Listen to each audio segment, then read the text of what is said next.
Test. Good morning, everyone. I want to get us going a little bit early. It seems like most people are here already so that we can give our presenters their full amount of time. So welcome again, day two. As we mentioned last night, we're looking forward to another productive and inspirational day, day two here at the Triennial Conference. Continue to meet one another in conversation. As a quick reminder, we'll be voting for our two new student board members this afternoon. And then also approving and disapproving or approving hopefully our bylaws this afternoon, the changes to them. All students who are nominated or accepted a nomination have been contacted. If you know you were nominated but not contacted, be sure to see Amy before lunch. The bookstore, I was asked to make an announcement. The bookstore, it will be open with limited hours today from 10 to 1. So you will have a little bit of a window there to go during the lunch break. But we will be taking photos right after lunch, after the students finish their speeches. So after the photos, please don't leave after you finish eating. Please be sure to stick around for the photos first, and then we'll also be pulling different segments of people to take photos together. So we will give you time to get to the bookstore if that's something you want to do. I believe that's all of the announcements I have this morning. So this morning, I'm going to jump into our first presenter here. We're privileged to have Father Sam Beto, who traveled from Lisbon to be with us to share more about his journey and work with Magis 2023. Passionate about running, reading, and long, interesting talks, Father Sam joined the Society of Jesus in Portugal in 2007 and was ordained a priest in 2018. Sam studied philosophy at the Catholic University in Portugal, theology at Comillas in Spain, and ethics and education at BC. Sam wrote Servant Leadership, the Distinctive Virtue of Ignatian Education, and a number of articles and reviews on education. He served as campus minister in Colegio das Caldinas, Portugal, and was the coordinator for pastoral ministry for the Jesuit schools in Portugal. Sam is currently the general coordinator for Magis 23, the event Jesuits organized in the days prior to World Youth Day, which will be held in Portugal in August 2023 with the presence of Pope Francis. Please help me welcome Father Sam.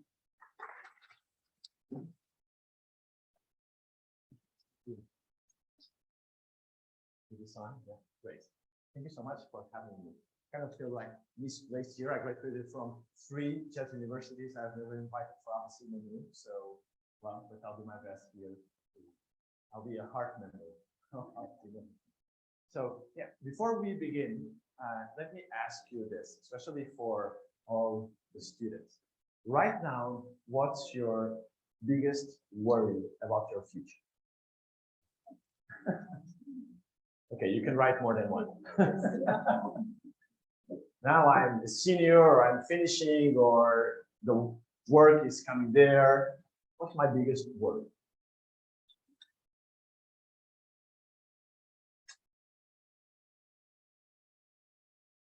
All right. So this morning, I would like to see with you nothing new. So everything I'm going to say today, you already know. I will just try to say something in a different way. So we'll go first to define what's youth, because it's the name of this morning, working with youth, Reimagined. And then we'll look for the words. I hope some of them are the same you are, and I can bring answers to that. And what does the Society of Jesus say about youth and about these words? And finally, how can we do this together? So let's start from the beginning. What's youth? What's youth? I ask you. What's youth? Who has a definition? No one? Thank you. Okay. Okay. A spirit of it. Thank you, Lexi. You'll have your steps today. The spirit of a young person. All right. Who else? Yeah. You can reply to what's you for you, Lexi?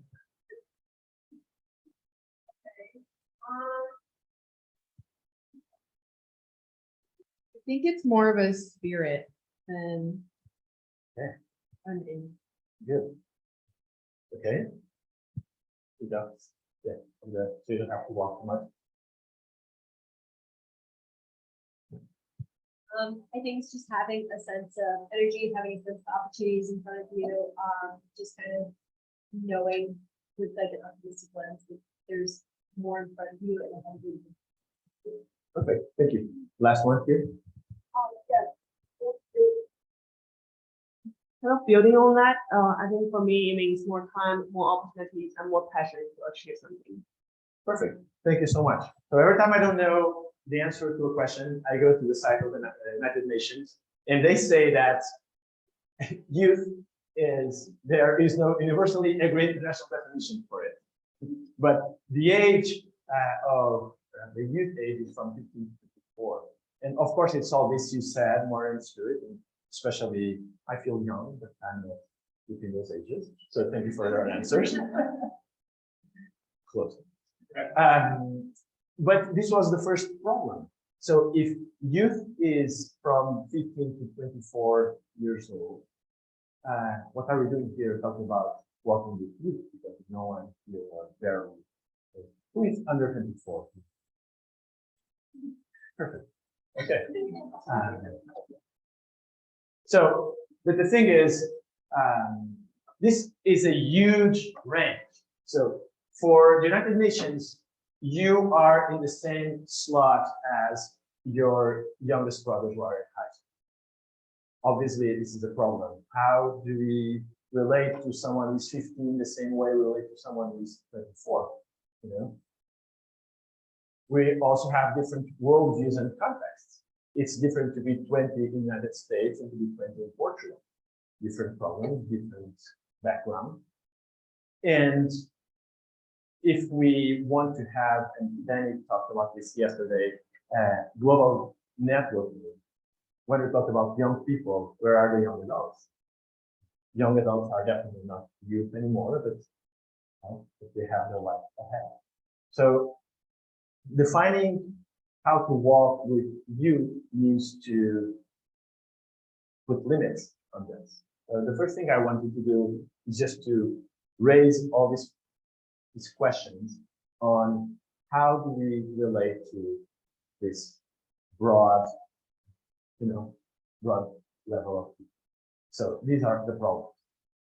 Another problem is something that really happens everywhere, that we are a different generation because we are older than you are. We often say, oh, young people have nothing to teach us. They are just learning. And we also say, well, there'll come the time that they will be the next obviously president. They will be the next in role models in companies. They will be the next presidents, the next directors. They. So we say that. And then the youth is, well, those who have existential questions, those who are striving to fit because, well, we're not teenagers anymore, but we are not quite adults yet, but the present is meaningful to me. So I have something to say, I can advocate. So there's this kind of, barrier between us and them when adults talk about, I've been in secondary education all my life. So my life has been until 1 year ago with people between 15 and 18 years old. And me myself fell into that risk of saying, the kids, and I would come to school and I would ask them, so did you do your homework? They're listening to them, and well, there's nothing to learn until you have something to learn from that. So there's this kid called Pedro. Pedro was 16 and trying to finish his middle school in our school back in Calvinhos, the research superficially. And Pedro hit a teacher. He just came and punched the teacher. And we gathered the teacher's council. What do we do with Pedro? And Pedro couldn't be expelled from the school because his household was just a mess. The only place he had that was a peaceful place was school. He wasn't a good student. He had a lot of violence with him. But we couldn't just let go. That couldn't go unnoticed because he punched the teacher. What do you do? and was trying to finish middle school. So we decided that for some weeks, I mean, Pedro would go to school, but wouldn't go to that class because he liked that class very much. So instead of going to that class, he would stay either with me in campus ministry or with the janitor from this space helping out. And this was the decision, and we said this to Pedro. So we will stay and we'll do these two things during those classes for 4 weeks. And one day, Pedro was doing his English homework in my office. And Pedro asked me, why do you do this to me? Do what, Pedro? Pedro was bulky, ugly, and unfriendly. Why do you do this to me? Do what? Why do you care about me? And I was just in my stuff, you know, not thinking very thoroughly. Pedro, I don't know, I guess you love me. And Pedro, 16-year-old, started crying and says, no one ever told me they love me. Pedro now is one of the representatives, 24 now, one of the representatives of the alumni of our school. And he finished middle school and high school. And it was as simple as telling him, we love you. You know, so this gap between us and them is a generation gap that is in our languages. And the way around too, youth also say, you adults. You know, so how can we finish this gap? So Pope Francis in Panama in 2019 gave us the answer, especially to adults. I don't know here, I lived in the States for 2 years in Boston College, go Eagles. And but where I'm from, we're very bad. You know, like, oh, one day nobody gets it. You know. But Pope Francis said this, especially for us adults: keep walking, keep living the faith and sharing it. You are not the tomorrow. You are not the meantime. You are the now of God. You are now. You're not the future, because once you're in the future, you're already an adult. So you don't have everything you answered before, all that energy, that, you know, that life that is within you. Use it now. Use it now in your school, in your local context. You know, it's now that you have a voice. It's now that you know what it looks like to not fit in, or to be different, or to bring your own stuff to the forum. So use it now. Worries. So let's go there. Who wants to tell me what you wrote in the beginning? Brendan, let's start with you. I'm good with me. Just an uncertainty about exactly what I want to do. I enjoy doing a lot of things, and I just don't know exactly the right path to do. I know it's going to come, but it's still a constant learning. Okay. Who's next? You have it written down. Oh, there. Okay. From Scranton to Peru.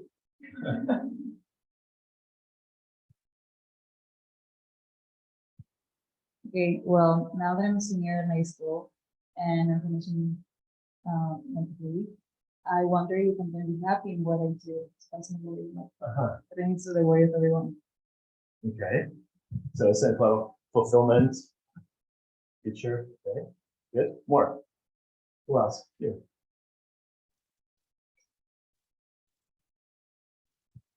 A lot of what I do at the higher education is to help my family back home, and I think like I'm just scared of forgetting that and like looking back and realizing that I actually didn't spend the question. Okay. Thank you. Yeah, sure. Okay. She said she was scared to forget that this help she gives to her family, to forget that back home. So one last question. Okay, one last answer there. I think there's a fear of stability, or that I won't be able to achieve stability. We live in a really volatile world, and it can be a little bit daunting to say I'm nearing the end of my university degree and jump into the real world with all of the kind of threats that face young people. Wait, don't the mic. Tell me about those friends. So what are your fears on that? Yeah, so I think. we- Specific areas. Yeah, that- specific areas. Well, we live in a time where precarious employment is on the rise. All right, There's fears around, will I ever be able to purchase a home? Will I ever be able to have a job that provides me benefits? Things like that. perfect, thank you. So again, I asked United Nations, what are youth fears? So if you look for this hashtag youth stats, you have a lot of information. So around the world, there are 5 areas that really scares you. Education, access to education, to be possible to go to higher education. Employment, stability, we just said perfectly. The climate change. So what are we doing with our environment? I mean, turning to our common home. We'll be living here until health, access to public health. So, you know, like countries like mine, public health is for free. You can have access to health and public health. Here, for instance, we have to worry about that too. And gender equality. So around the world, these are the 5 areas that worry youth the most. And I was looking at this, and my question was, does Ignatian spirituality, charism, pedagogy have something to reply? What do you think? Can we bring from our Ignatian background any sense of peace to these worries? What do you think about it? The adults, the older adults in the room, the professors, the teachers, what do you think about this? In our background, what we were taught, what we teach, help to peace their minds and souls? Other than morning? You have an answer? Always do.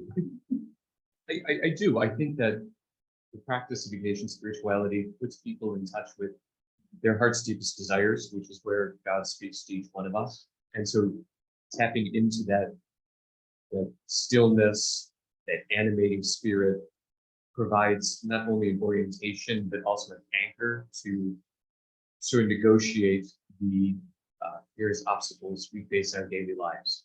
So it becomes kind of like the lifeline, but it's not a one-off. I download an app and I listen to something and my day is better.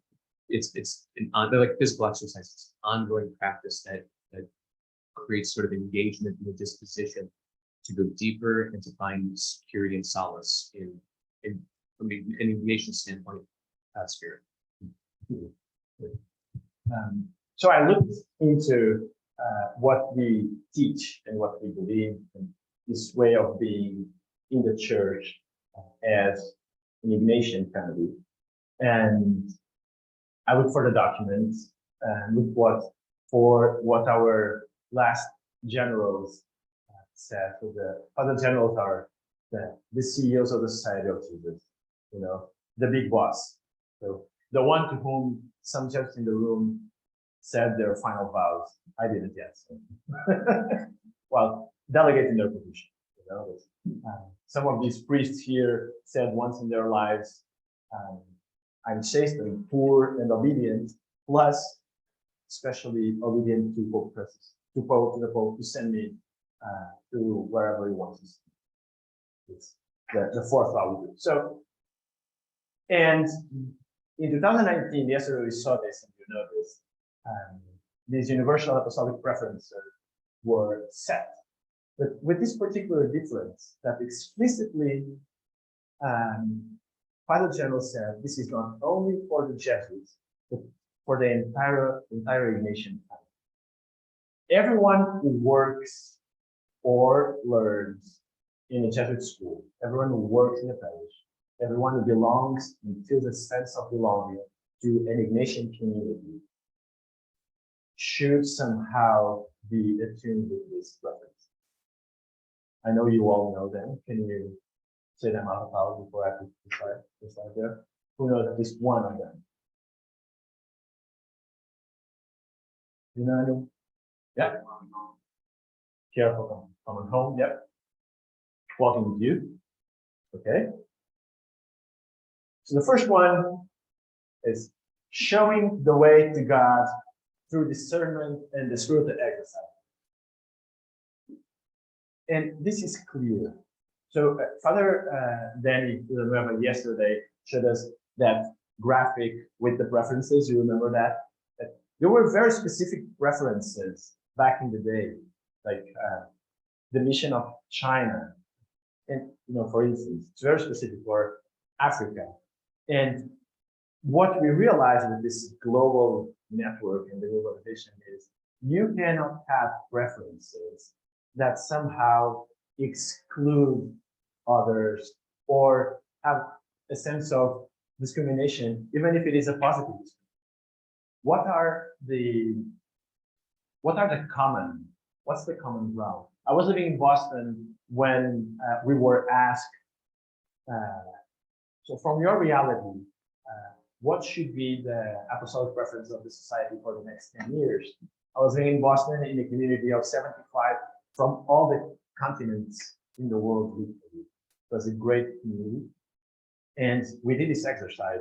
And when yesterday someone was saying that when the preference came out, weren't that different from their discernment. Who said that? And you did, yeah, exactly. And we felt exactly the same. So there are 4 preferences which are really close to whatever we feel in every context. So the first one is this: showing the way to God.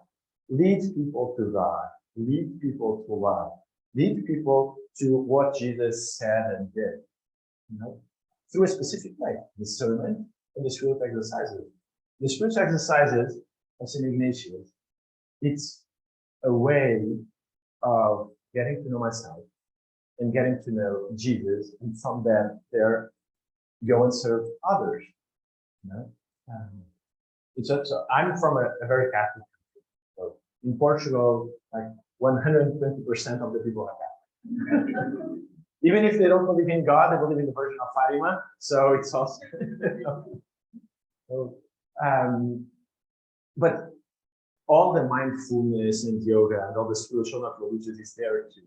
But the spiritual exercises give you that with a Christ-like sense of living. These are the spiritual exercises. Who's Jesus the Christ to you? And how do you lead others to Jesus or to God through this way of living, through the gospel? And what's important here is we are not to convince anyone to believe in God. Faith is a gift. But what we ought to do is to be coherent as much as possible in our life, so people kind of feel dare to ask, why are we like that? It's easy to talk about Jesus with this one, because people expect us to do that. Oh, he's a priest. He has to do it. It's his job. How do you, as laity, show the way to God? How do I show the way to God in my class, to my friends, in my family? So second preference, walking with the excluded.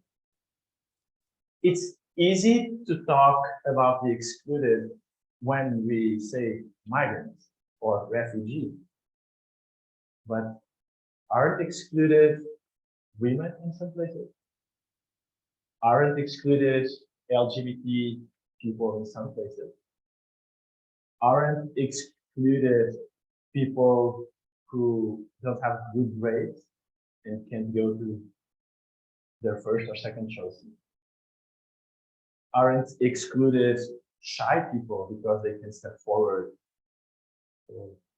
So we are not talking big here. Am I not excluded at times when I feel unsafe? I'm one of 26 grandchildren on my mom's side. Yep. I'm about in the middle. I don't know. I've never been to therapy on this, but I believe maybe I should. These days here are helping me a lot. I don't know if my character isn't like this, isn't because at times in my family, I had to speak up and I had to speak loud and I had to put myself up in the chair to say, I'm here.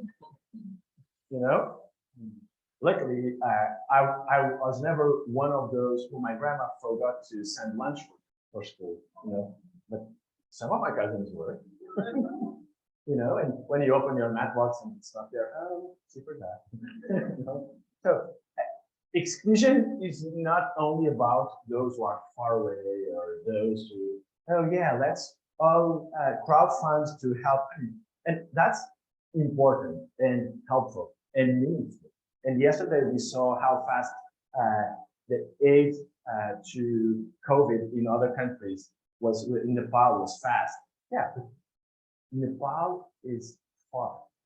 Nepal is not LNU or Loyola or Stanford or BC. It's easy to live with excluded people without this. This is the fourth preference I'm going there on purpose. Caring for the common home. I'm preparing Majis now. I'm going to talk about that later. Majis is this meeting that it's organized every time there's a World Youth Day, the days before that. And it's very interesting to see the questions people ask. So the other day, there was this person from France who emailed me saying, so can you send me the report on the footprint of Majis in the world, the ozone, you know? No, I don't have that.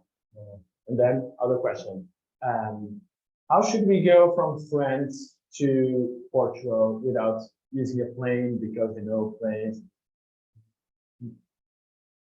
Yes, that's important. We are not in the phase, you are not definitely the generation I was when the bins in the house kitchen started with the colors, you know, that started recycling. So we're not talking about recycling.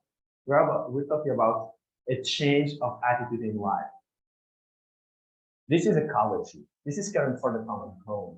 Caring for the common home is to choose to wake up earlier, to walk instead of driving.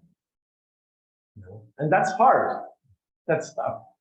Caring for the common home is to choose to pay more for a product that wasn't just produced widely. It's to buy coffee from a country that produces coffee and I kind of know the origin rather than just some regular coffee that, or chicken that never saw the sunlight. It has to do with our pockets, with our money. It has to do with the way of living. It has closely to do with deep work. It's not about being or not being rich. It's what I do with the money I owe. Does that change it? What do I do with my time? How do I waste money? Caring for the common home has to do with choices in life. It's hard, it's tough. And I live in this country. It's difficult here. There are great things happening, but it's such a big country. So, you know, my country, we're 10 years old in my country. The farthest you can get in a car is a 6-hour drive. You know, that's easy, you know. So, yeah, but what can you learn from other countries where people still go to the well for water? We don't do that. We don't do that. Cape Town in South Africa, which is a big city, 4 years ago was the first developed city to have no drinkable water in their tap. So people there can't open their tap. And finally, journeying with youth, and this is the part I like the most, in the creation of a hope-filled future. It's not only to teach youth or to give you tools to live your adulthood, it's to help youth creating this future, a future where there's hope, where I can be who I am, where I can, well, exceed who I am, to excel. And we're talking about this more. That's why I want to last. Father Sosa, our boss, who is in Rome, says that these preferences are truly a mission. So Pope Francis, when we have a general congregation, Pope Francis comes there and says a couple of things to Jesuits, like, behave yourself. And when the apostolic preferences were shown to Pope Francis, he said, yes, I approve this and I confirm you on this mission. So this is not only a mission that Jesuits decided to, it's something we discern in the world. We asked people who work with us in our works, what do you think? Then we came up with these four. We presented them to Pope Francis, and he said, yes, this is the mission I give you. So it's not only we decide, it's something that was given. And that changes a lot. You said that yesterday, that it's a mission, not a job. It's something like this. And what we do people look at me as a Jesuit-educated person, as an office in a new member, and see somehow these four preferences? Do I see that? Did I know them? You didn't. At least you didn't say it out loud. But do you live them? Yes, you do. I'm sure each one of you in this room somehow live these four preferences. Have them. Probably not with these names. Now you have them. Now you know it's part of your life. Now you can choose to. And of course, we have tendencies. We have our own taste, and some things are easier than others. Well, there's a society, and if for you it's easier to care for the common home, probably for you it's easier to show the way to God. So let's do this together. How do we do this in our chapter? How do we live that? But when talking about journeying with youth, Jesuits also saw 3 or 4 issues. And you said this, when you said this in one way or another. There's this uncertainty of relationship in digital era. We are so close and so lonely and far away of one another. Man, I saw that with my kids in high school. They couldn't have a talk, but they were just texting to one another. What are you texting? Well, it's like, don't text in my class. So when I was a kid, we had these famous just write notes and pass them out to each other. Now they text. I had a cell phone box in my classes to come into the phone. And some of them got an anxiety because they didn't have their phone. You know? So this thing, I can't remember the name, but it was diagnosed that when we feel the phone vibrating in your pocket, even if it's not there, that exists. It's kind of anxiety now. And you just feel your phone, even if it's not there, or you hear the phone ringing to be present. It's kind of anxiety. It's being studied. I didn't do that study, but it's interesting. But yeah, how can we do? And it's not like social media are bad, are not. They're fundamental. If you want to keep in touch, we need them. But how do we make that human? How human? Incarnated, if you want. How do we spread the feelings we feel this weekend? The joy and emotion. Madeline is great at that. It's all pictures and videos, and yeah, some girl from Alabama is on worldwide with her videos and reels and stories. Thank you, Madeline. And then there's this diminishing opportunities for work just because it's more unstable. You said that. It's because you don't know the right people. Where I come from, you don't have the right family name. You know? You weren't born a man. You know? So how do we create this? How do we engage with people so they can not only hire us, but believe in us. Political violence and discrimination. I don't need to talk more about this. And we're seeing that. Until 8 months ago, Ukraine was so far from Portugal. And now it's next door. Yeah, it's next door. They are coming to my country. And they're friends and they're neighbors. They're there. We now know people whose parents, fathers are there. You know? So, and the duration of environment, we spoke about it. So now I'm going through 4 phrases that we know so well, but I just want to deconstruct them so more helpful for us on this walking with you. So Magis, everyone knows what Magis is. Can someone give me an answer? What's Magis? It's written everywhere in all universities. You are Alpha Sigma Nu, you know what that is. More. Yeah, Father Rupe said, the ever more and more giving. Yes, but how do you live Magis in your lives? How do you make it real? How does it make sense for you? How do you do that? Give me an example. I'm Magis because when? How is the Magis when? What the hell? Oh, yeah, good. All right.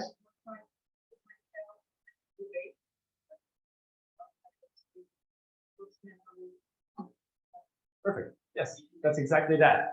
Or in Ignatian way of saying that, when I choose between 2 goods, you know, it's easy to choose between right and wrong. I mean, sometimes it's not, but but we know that, and we will always have to do something, you know, always, and it's terrible. I mean, it's not to be here today. I'm not today at the wedding and tomorrow at the baptism. I'm not, and 2 good things, but I chose the best. And here I am. So how do we do this? How do we choose between 2 examples? If we have good role models, if someone that is before me just leads me by their example. If everyone has a favorite professor or teacher, and it's not because math was great, it's because we relate. We have that person. It's to be prudent. I mean, before I jump into a pool, I have to see if there's water or not. And, you know, and at times we just jump and then we don't know water. And when I put myself in my neighbor's shoes, it's so important just to be there. And, you know, the church and the side of Jesus, and we all give perfect answers to the world. Perfect answers to questions that are not being asked because we just don't hear the question or we chose not to. But if I put myself in the place of the other, well, probably I can choose better and best. AMDG, who knows what that means? Yeah? All right.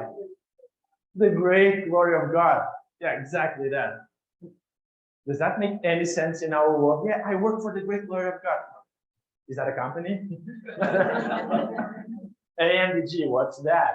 No, but it's to live in attitude of discernment. Discernment is not theoretical. It's not in my corner with my candle on and my music there, just so spiritual, come Holy Spirit. That's it. But we can be living permanently in prayer. I mean, I recommend you to have your formal moments of prayer, but discernment is to be attentive. Yeah, it means God is there and I need to pray to God, but my decisions are there too, and I have a voice and I have something to say about them. And definitely I have to confront that with others and ask for others. In the spirit exercises, this is so important that I'm always led by someone who is orienting the exercises, just to have a contrast, have a feedback from what's happening. So this permanent attitude of discernment. It's the way of living life. It's a new way of seeing things. It's to be attentive. It's not to rush. It's to dare to pause. Yesterday, we were totally lost going for lunch. And this girl from this campus looked at us, and she wasn't office admin yet. But she looked at us so lost. Amy was there. And said, can I help you? And so, yeah, we're looking for paradise for lunch. Oh, I can show you. And she came with us to the door, to open the door, So she was seeing the world differently. She just saw 4 or 5 lost people and showed us our way. And this is just an anecdote, but we can change people's lives if we live with this attitude. So for the great glory of God, it's not only to find the purpose and sense of my life, it is to help others to achieve that and see that. Well, this one you all know, Kura personalis. No, we don't. No, we don't. So what's Kura personalis again? Yeah, you all know, the care for the whole person. I cannot say what I think you say. So Father Rupe says this: it's the concern, the care, the attention, even love of the teacher for each student. It's fun that this Kura personality. Do you know who said this for the first time? Do you know? Anyone?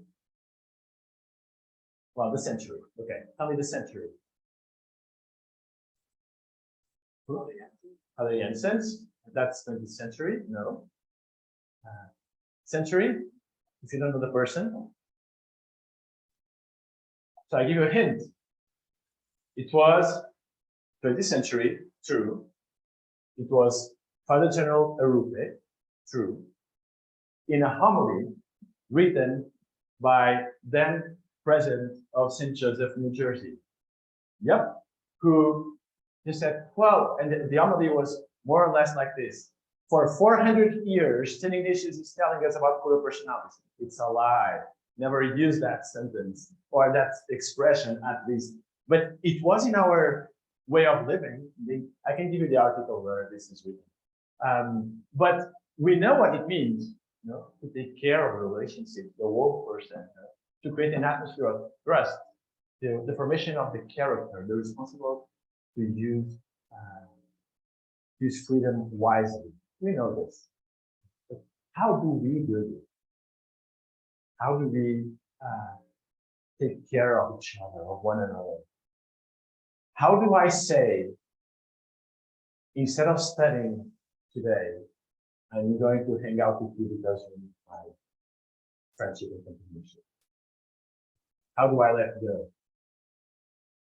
I start running in Boston when I came to Boston. Not because I liked it, but because nights were really long. So I got to Boston in August, it was fine, but then in September was kind of, and then it was fall, and all of a sudden time changes, and 4 p.m. it's dark night. What do you do with that? And then snowing and everything.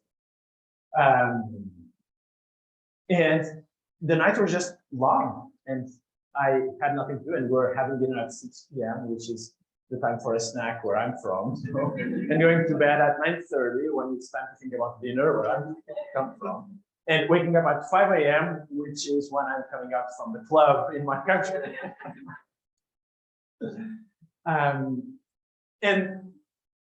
And one of the things was, well, I can start running. I wasn't diagnosed with depression or anything like that. I was feeling sad and depressed and homesick.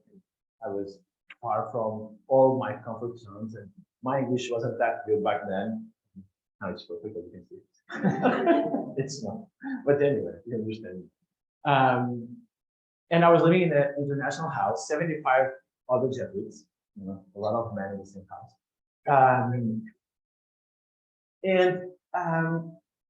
I started running, and running helped me a lot with my mental health because it balanced me. Running helped me with my prayer because it disciplined me. running helped with taking care of my body because helped me eating healthier. Gave me friends because I was just, do you know the BC campus? Some of you. So there's this beautiful reservoir just next to the campus where you can run. And there was these 2 or 3 students who come and they say, hi, you know, like when you see a person so many times, just say, you cannot, at least not. So, and so there was this day I was wearing the clerics, and one of the guys came to, hey, are you a priest? Yeah, I'm saying, are you the guy running in the reservoir? So, oh, which one, you know? So, and now I run almost every day. Today went for a great run. I said it. So Brandon and I went at 6 a.m. for a great run and especially great talk. But yeah, the cool personality is about this. It's about what do you do about the concern, care, attention, and love for each other. We're almost there. Faith that does justice. You've heard this many times. Did you? Ever? Is it the first time for any of you? Okay. So this is from General Congregation 32. One of the missions of the Society of Jesus, the service of faith, of which the promotion of justice is an absolute requirement for reconciliation with God demands the reconciliation of people with one another. This is the gospel. You cannot say you love God if you don't love your brother. Yeah, it's true. I mean, I cannot be the example of the liturgy and the sacraments and piety and campus ministry and Catholic if I'm in with my brothers and sisters. I can't. It's not clear. What is this? The faith that does justice. It's the annunciation of the incarnation. It's to tell people that Jesus has a meaning in my life. I learned from him. In the exercises, we ask for the grace of knowing Jesus interiorly so I can be like him. I can love like him. I can serve like him. So this demands a sense of mission, the service of faith and promotion of social justice. And this is just around the corner. It's there. I can do this. Alpha Sigma Nu can do this. Should do this.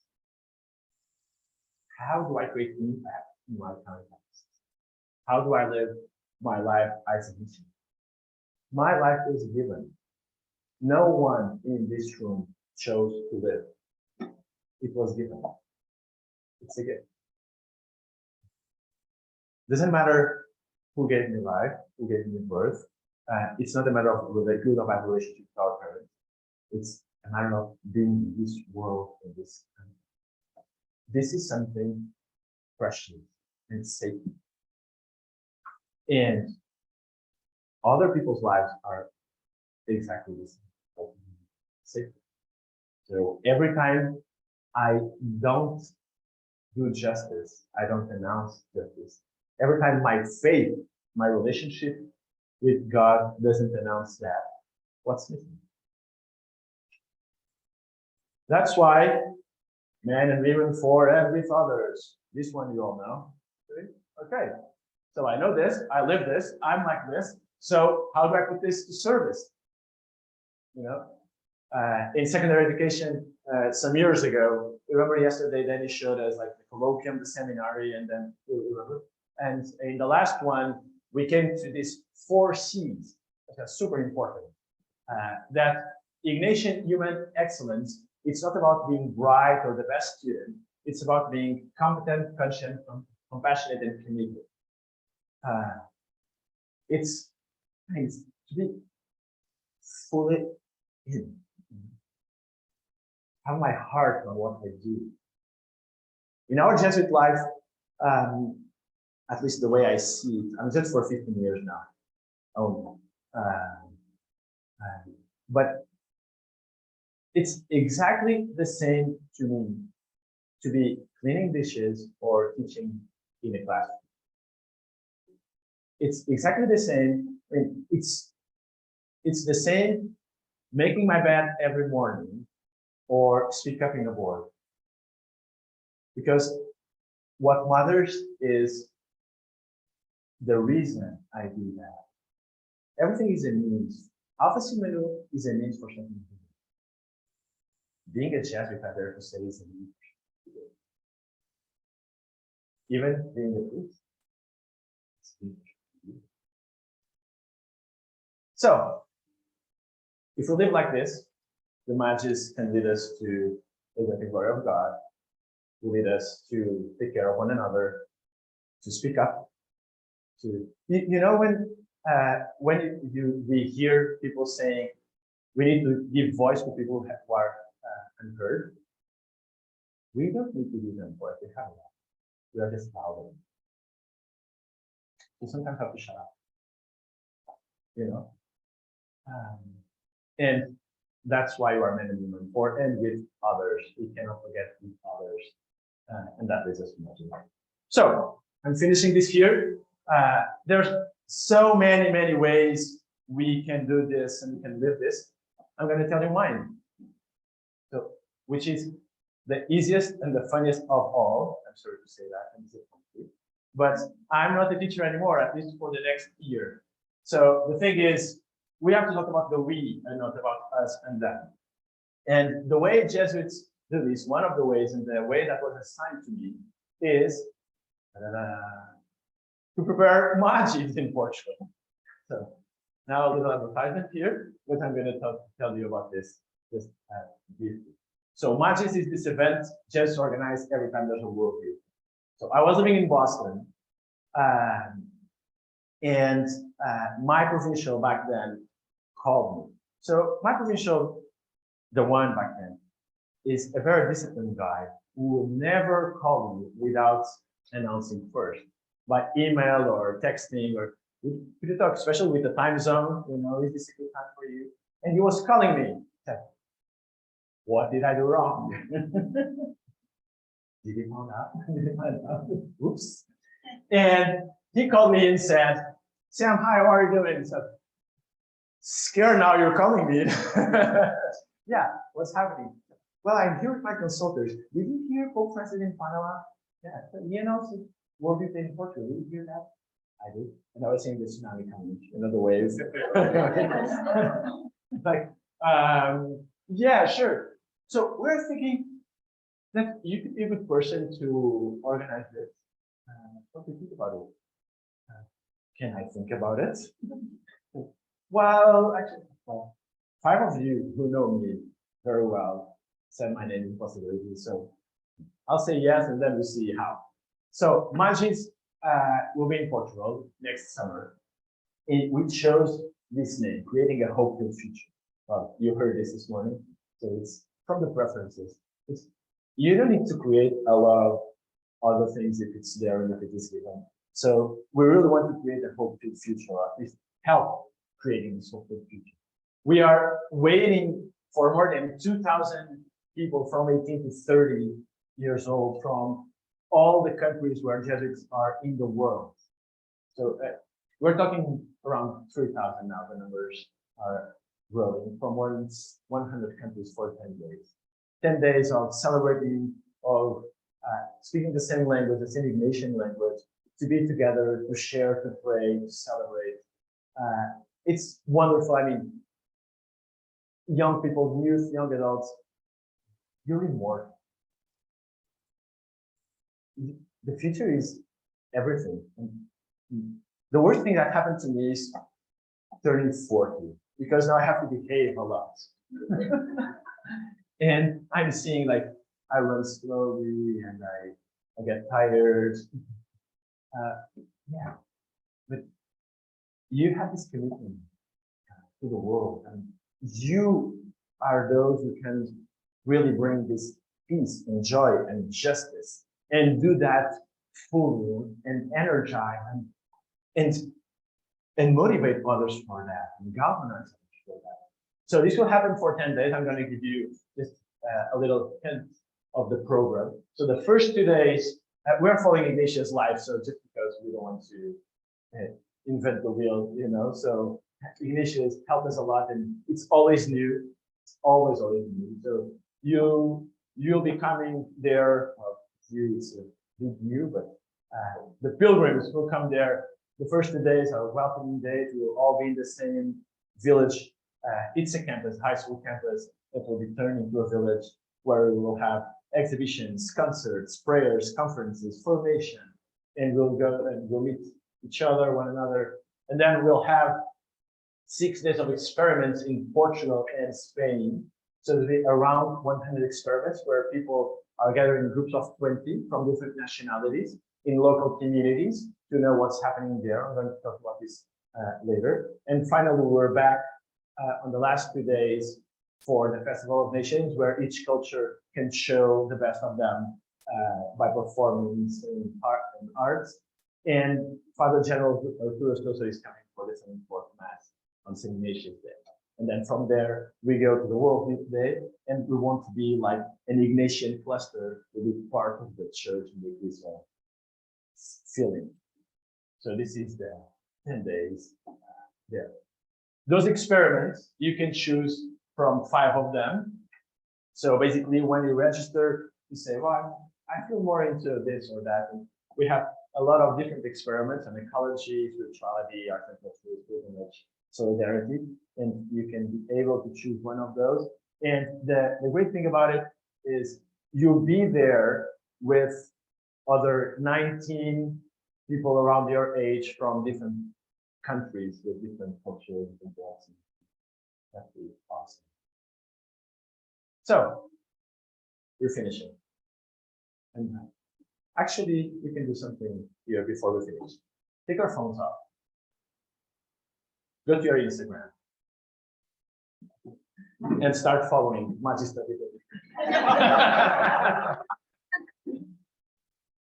There's a giveaway for the first one. Let's see who's the first one. I have the notifications here. I turned the notifications on this morning. All right, 3, 2, 1. No one. Of course, because you all follow it. I know. Yeah, I forgot that. Whoa. Not happening. Wow. Right. It's Magis 2023 official. Let's come back to your lives. We're done here. Yeah. Let's go back to your lives. So this is a call to action. How do you embody this way of being that we just saw? 3 very simple questions that I want you to answer in your hearts. Who am I? What's my context? What's my identity? Where am I at? Who's God to me? Do we really have a relation? Does I learn something from God? Did He teach me something? And who's my neighbor? Who's the person I need to go to? Who's the one leading me? Hope this helped. Welcome. Thank you.